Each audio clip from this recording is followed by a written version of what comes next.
Muitas frases ditas na escola podem parecer inofensivas, mas podem marcar profundamente a vida de uma criança. Aqui nós vamos falar de algumas frases que são prejudiciais e você deve tomar cuidado e manter uma escuta aberta para ver quando que essas frases são ditas. Mas antes, bem-vindo ao canal Depois da Escola. Me chamo Daniela Marley, sou pedagoga, sou professora. Eu tenho mais de 10 anos de experiência em sala de aula e oriento famílias que querem fazer uma educação familiar e domiciliar com propósito. Então vamos lá, vamos falar um pouquinho sobre isso. Primeiramente, por que essas frases são prejudiciais? Bom, primeiramente porque a palavra do adulto ela tem um peso muito grande para uma criança, ainda mais um adulto que a criança goste. Então, pais, professores, né, todo mundo que está ali no meio, as crianças realmente amam, né, o amor incondicional. Então, por isso, a palavra deles, tudo, elas encaram como verdade. Então, tem que tomar muito cuidado com o que você fala. Eu tenho um outro vídeo, eu não sei se eu já postei nessa altura do campeonato ou não, mas de qualquer forma, eu vou tentar deixá-lo aqui relacionado, né, linkado, sobre coisas que a gente fala em casa. Agora, as coisas que a gente fala na escola, que as pessoas falam na escola. E assim, são frases comuns que professores e funcionários falam, às vezes nem é por maldade, sabe? Mas que prejudicam o desenvolvimento emocional e espiritual das crianças. Então, vamos lá. Essas frases, elas são ditas como uma coisa de controle mesmo, como uma maneira de controlar o comportamento, como uma maneira de controlar a conduta, e manipulação emocional. E às vezes a gente normaliza isso, né? São comportamentos absurdos que a gente normaliza. E as consequências geram medo, culpa, insegurança, sensação de não ser bom bastante. Então, vou dar aqui um exemplo. Primeiramente, essa eu já ouvi, tá? Essa eu já ouvi pessoalmente, para crianças de educação infantil, inclusive. Se você não se comportar, a tia vai ficar triste. Essa é pesada. Por quê? Você cria um sentimento de culpa e coloca a criança como responsável pelas emoções do adulto. E criança não tem que ser responsável pelas emoções de ninguém, né? Nem de pais, ainda mais de adultos, né? Adultos têm que saber demonstrar suas emoções sozinhos. Então, a criança realmente ela vai se comportar, não porque ela precisa se comportar, ela vai se comportar, senão a tia vai ficar triste, senão ela vai ficar triste com ela. Então, é uma coisa não vou dizer, é que doentia, é uma coisa muito séria, assim, muito pesada. Mas eu não tenho outra palavra para falar sobre isso. Uma outra coisa também, Deus vai castigar, sabe? Primeiramente, ele apresenta uma visão de Deus totalmente distorcida, né? Como um senhor tirano que vai lá e castiga todo mundo que faz coisa errada. É uma visão muito distorcida de Deus, da fé e baseada em medo e punição. Então, se você estuda a palavra de Deus, você sabe que Deus é misericordioso, que Deus não não vai castigar, não vai fazer coisas ruins. O que acontece é que as pessoas, elas acabam gerando, né, acabam colhendo, né, as consequências dos próprios atos. Então, não tem esse negócio de que Deus vai castigar. Se a gente fala isso em casa, eu ouvi muito na minha infância, tá? Deus vai castigar. Outra coisa, fazer comparações entre colegas. Por exemplo, olha como seu colega já terminou e você não. Essa é uma comparação tóxica, né? Já falei aqui de comparações em mais de um vídeo, inclusive, eu não vou nem deixar ligado, porque eu já falei em mais de um, certeza.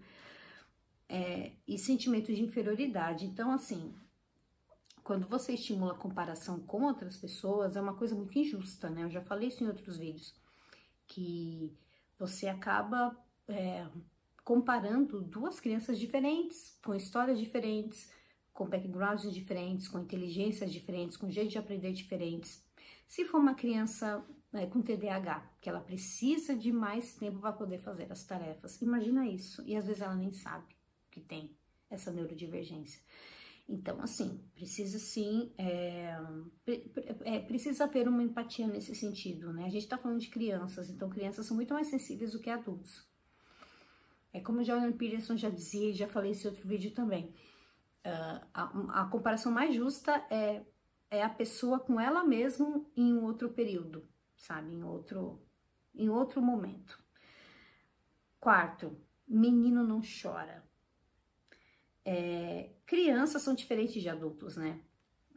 Meninos choram, sim. Né? Então, essa também se ouve muito em casa, menino não chora. Bloqueia a expressão saudável das emoções. Eu acho que isso tem muito a ver com, por exemplo, quando você pode perceber, nós adultos, isso acontece muito com nós adultos, quando a gente passa por uma coisa muito difícil, eu vou até dar um exemplo aqui, qualquer tipo de abuso que passou na infância, os homens, eles guardam, as mulheres, elas são mais propensas a falar, não é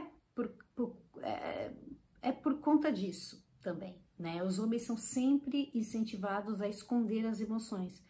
Não é que meninos, não acontece isso com meninos, acontece, e acontece até de uma forma frequente, porém, eles não falam tanto, né? Quando eles crescem e viram homens, eles não falam tanto quanto as mulheres já falam mais, porque elas são mais encorajadas a mostrar emoções. Se a menina chora, ok, se o menino chora, o menino não chora, né? Então tem esse porém também.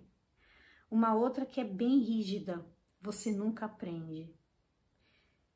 Essa detona a autoestima, você não precisa falar nada, né? Nada, porque é complicado, né? Você falar para uma criança, você nunca aprende. A criança realmente ela vai achar que ela não é incapaz de aprender. Essa não precisa nem de maiores explicações.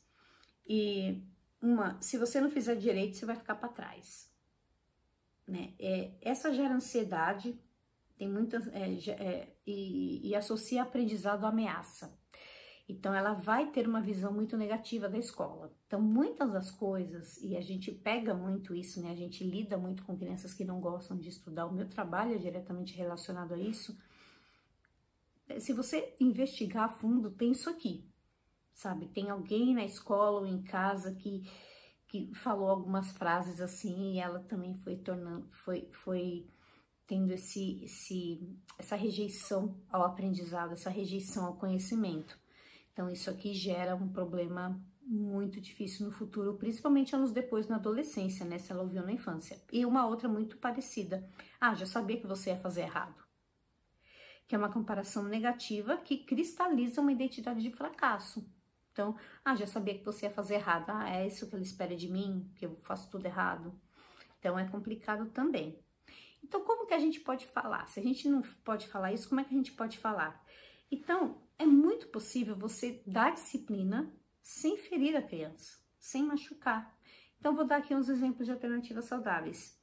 Em vez de Deus vai castigar é muito comum em escolas cristãs, escolas que são ligadas à religião. Já estudei em escolas assim e já trabalhei em escolas assim, tá? E quando eu estudei era uma outra época, então já viu, né? Em vez de Deus vai castigar, você fala assim, Deus nos ensina a escolher o bem, vamos sentar juntos? Né? Em vez de falar isso. Em vez de falar, olha o seu colega, né? Aquelas frases que estimulam comparações. Olha, cada um tem seu ritmo, você continua com calma, mas se a criança realmente estiver enrolando, aí você chega e fala uma coisa assim mais, uma coisa mais enérgica, digamos assim. Como, por exemplo, olha, o que está acontecendo? Você está com alguma dificuldade? Aí você fala, então vamos logo, olha, você tem tanto tempo, mas nunca comparar, tá? Nunca comparar. É bom estabelecer um tempo, olha, você tem tantos minutos para você terminar, porque senão a criança vai fazendo o ritmo dela, vai ficar até amanhã, né? Então, tem que ter isso também. Isso é uma coisa muito séria, falar sobre linguagem, é uma coisa que eu até gosto de falar, porque a linguagem, ela educa tanto quanto os conteúdos. E palavras podem construir ou destruir, né? Escolher o bem, o que dizemos é também educar. Então, a educação, ela passa por isso também, porque quando a criança cresce, ela vai acabar falando as mesmas coisas para as crianças com as quais ela convive. Então, se ela vai trabalhar numa escola, ela vai falar isso com os alunos. Se ela é mãe, pai, vai falar isso com os filhos também. Tá? Então, era sobre isso que eu queria falar no vídeo de hoje. Eu nem falei. Se você gostou, já deixa aqui o seu like, já deixa aqui a sua inscrição, né? Caso esteja aqui aparecendo o botão inscrever-se. E eu tenho aqui todas as minhas redes sociais, os meus serviços. Tô lançando aí estou dando uma reformulada nos meus serviços também para poder atender melhor, para poder atender um tempo bacana. dar uma transformação no tempo bacana, então em breve teremos novidades. Bom, é isso que eu queria falar hoje. Muito obrigada por ter acompanhado até aqui e nos vemos.